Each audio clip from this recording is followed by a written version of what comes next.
ادم يا سلامة، انت وادم المغربي، ما تخافوش. عشان هتموت من قوة الصدمة انا فيك هفكر. انت عريس الجنة الجاي انا بس هزلك مش اكتر. بطل شغل قلب الترابيزة انا مش هسمي ومش هفكر. تعال نحكي الحكاية عشان الفتحة هي اللي تقرر. بتندب فورة حتتك على فيديو في التيك توك، مش كده انك بتعمل نفس الحاجة فويا بوت. ولما سألتك اترددت عشان عارف ايه اللي هيحصل فيك. الفتحة هتمسكك وعلى الحوار مش هنسك.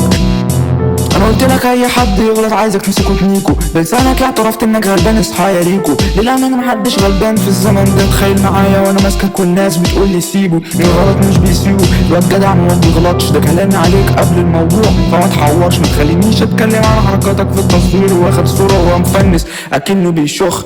لا لا لا كده انا قلبتها جد. كده مش هسيب حاجه لحد مهما تشاهد عزت وفوكس. انا عارف ايه الحق يا لحاس.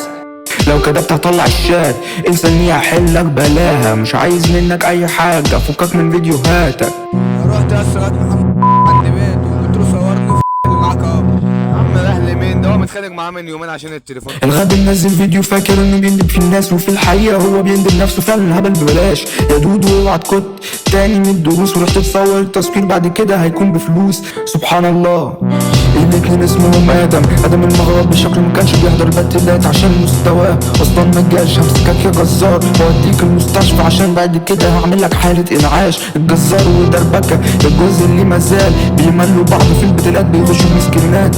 ادم يا سلام انا همسح الاغنية دي. مش قصدي انك تنزل باتل قدام كل الناس دي. الحكم هيكون من اختيارك على اساس دي. ولو فزت في الباتل انت الفايز يا شقيق. انا نزلت باتل بدربكة وحطيت عليه. لو مش اخر راوند ليه كانت هتبقى 3-0. انا قفش خبر في الزاوية والسويدي يشهد. ما تزعلش ردي لما تقول لي الباتلات فين.